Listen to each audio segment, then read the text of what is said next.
This is a Ram 1500 Rumble Bee SRT. It's a street bias truck that features the most powerful V8 ever fitted to a production pickup. This, my friends, is a working man's hypercar. In this video, we'll be discovering why serious sports cars should be afraid of a pickup truck that might well be carrying half of IKEA in its bed. Get overly excited about super wide tyres. And discover the idea of adult toys, which I probably need to explain.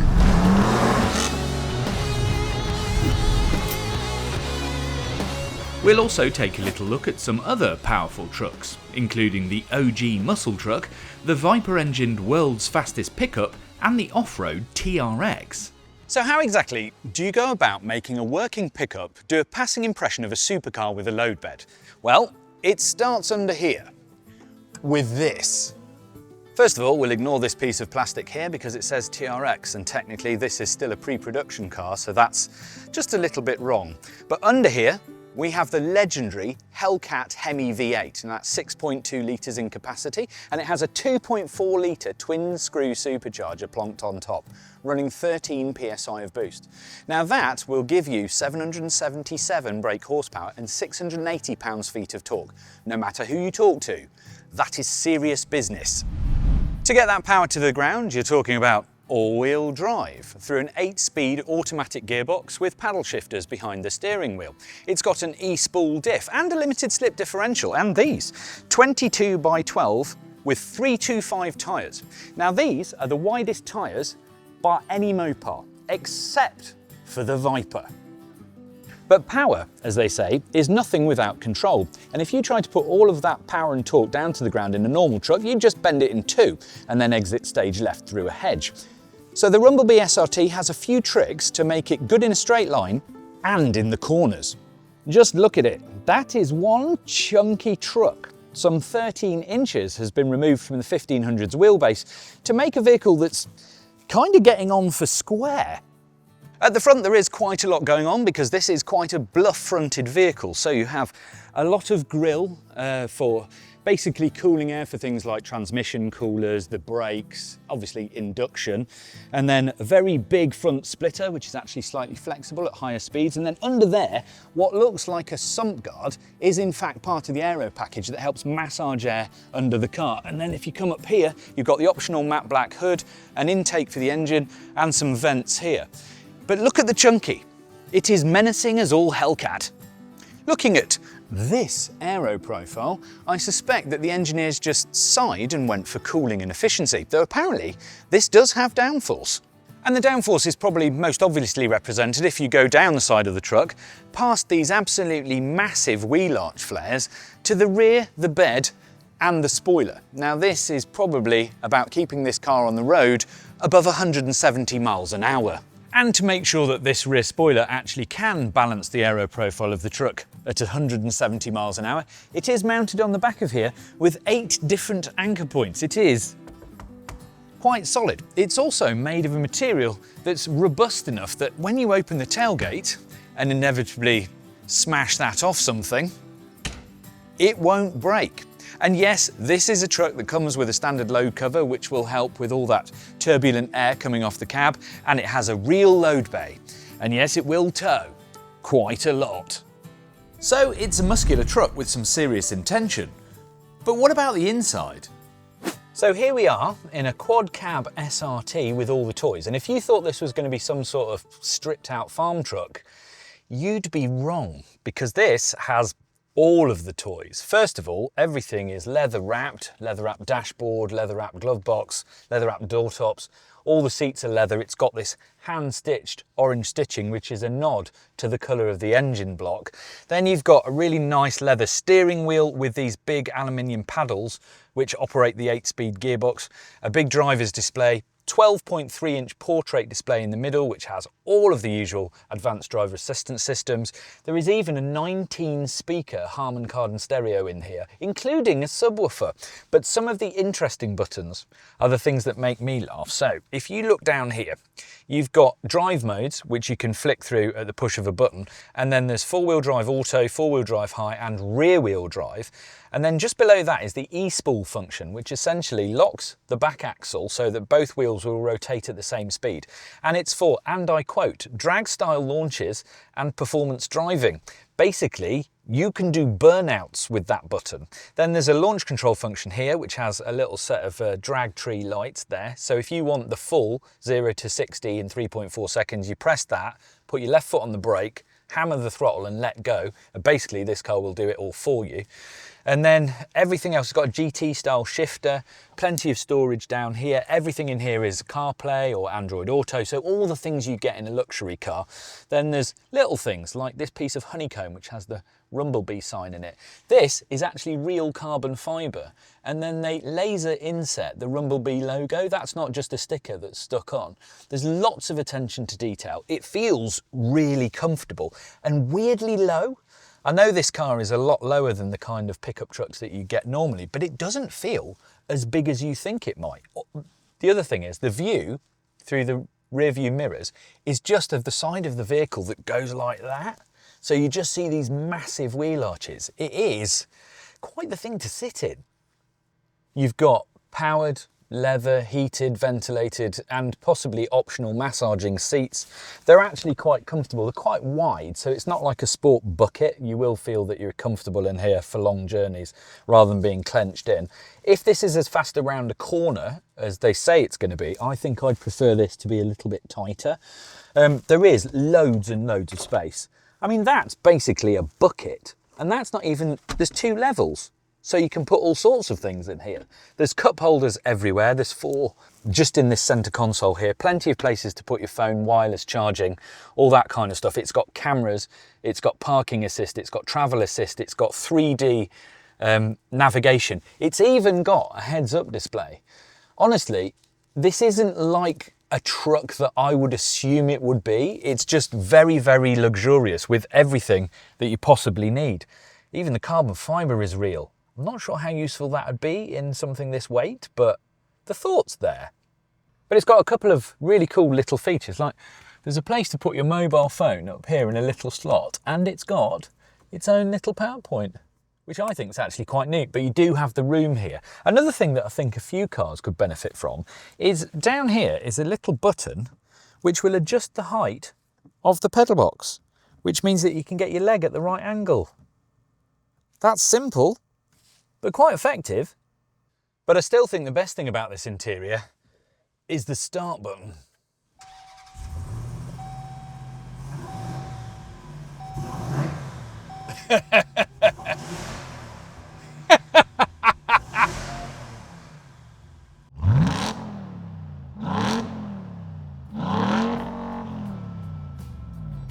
Worth noting here that the Rumble Bee also has some littler brothers.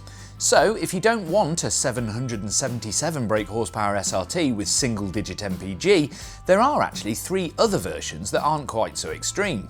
The normal Rumble Bee with 395 brake, the 392 with 470 horses, and the 392 Track Pack that has performance upgrades that equip it for more aggressive driving. But the SRT we have here is the Big Daddy, and it has the best badge. Prices haven't been announced as yet, but for reference, the TRX, which is notionally similar, cost $99,950 plus delivery, so think around that number. But to put the Rumble Bee SRT into some sort of context, this is what we're more used to when we think of a tough American pickup. This is a Ram 1500 SRT TRX, because lately all the tough stuff's been headed off-road rather than on. It's kind of the same idea as the SRT, but just with hiking boots instead of trainers. So in here, we have the same V8 HEMI at 6.2 that's supercharged. It's got the same power output of 777 brake horsepower, the same torque at 680 pounds-feet. It does 0 to 60 in just under 4 seconds. But this thing is built to go off-road. But where the Rumble Bee goes low, the TRX goes high.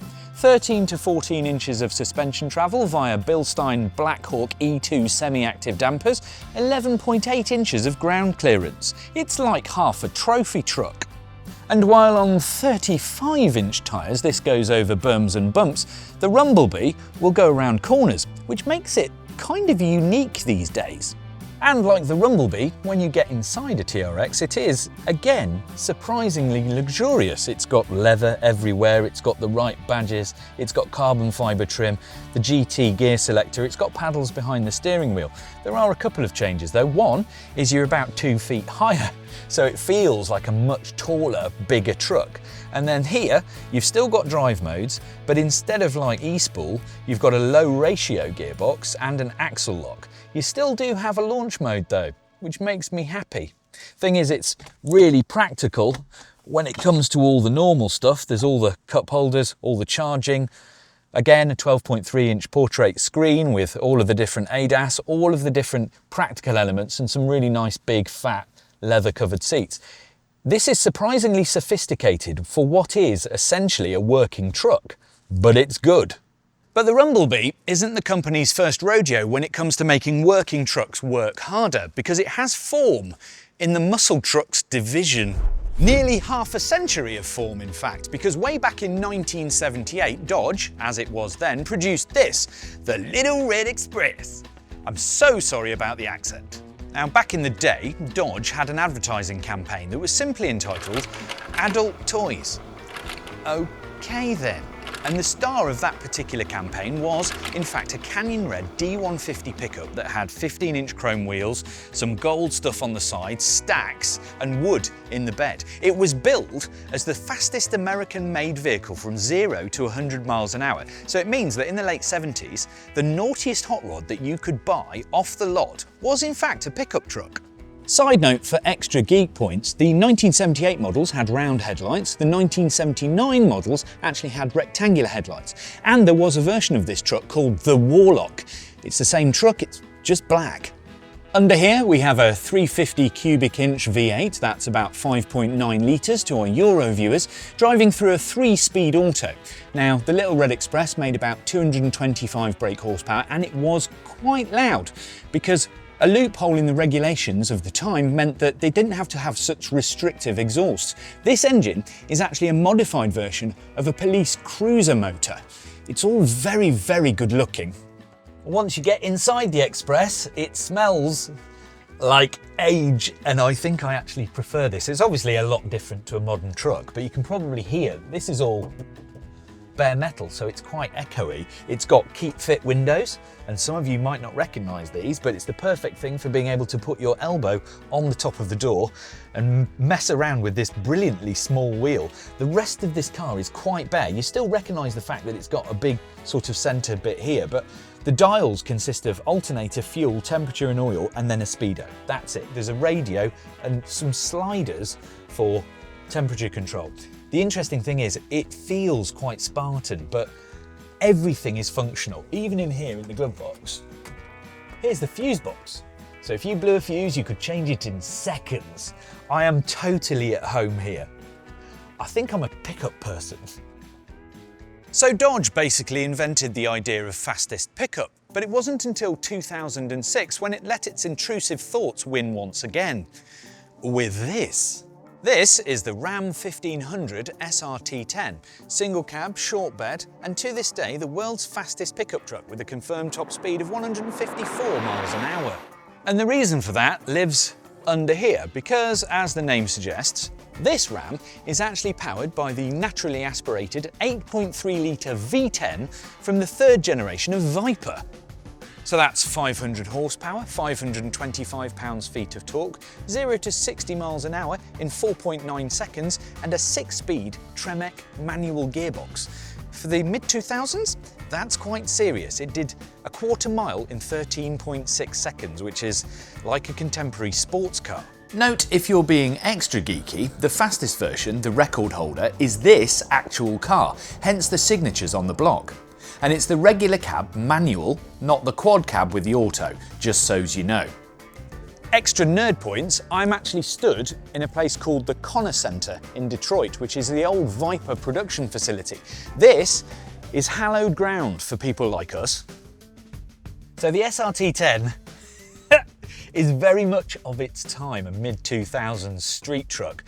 And the inside doesn't really give you the impression that it's got such an absolutely awesome engine, because this is all just like grey plastic with some horrible silver centre console. The only bit that really sticks out, it literally sticks out, this is a 6-speed Tremec manual. And I have a little confession to make. Back in the day when this car was launched, they actually gave me one for a few weeks. And I had a fuel card back then and didn't pay for my petrol. And this car turned me into a moron. I basically drove everywhere doing burnouts and doing skids around roundabouts. And I have grown up a little bit, and times were different back then, but I remember having so much fun in this truck. It might have been fast top speed, but it was also a massive event to drive it. This thing is really heavy and it's hard work to drive. And obviously I was in a left-hand drive truck in a right-hand drive country, but I've never had so much fun in a pickup that would embarrass sports cars. It's not the nicest environment. It does have a stereo and a subwoofer and plenty of places to put things. This is actually, in the one that I had, you can make that a seat like that, so a jump seat. But then the person in the middle had to have their legs either side of this gear stick, so you'd be shifting into sixth, and it was all a little bit awkward. But generally, I remember having such good times in this horrible mid-2000s truck that it's got a special place in my heart. So it's basically got just a binnacle here with a load of dials just lobbed into it. It's not very interesting. The start button here, which I remember being a bit of a novelty back in the day, and they're just like normal knobs and switches, a rubbish radio, there's like some places to put things, there's cup holders. It felt very American at the time, but looking back, it wasn't actually that good. So the Rumble Bee SRT isn't actually a new idea, but Dodge, as it was known back in the day, was the company that invented the idea of a fast pickup. So that's a win. Okay, so I'm biased. I love pickup trucks, especially the really silly ones. There's just something really nice about doing something just because you can, rather than for sensible reasons. This SRT is a daft idea, and for that, I salute it. But here's a question for you. All things being equal, would you have a TRX or an SRT Rumble Bee? Let me know.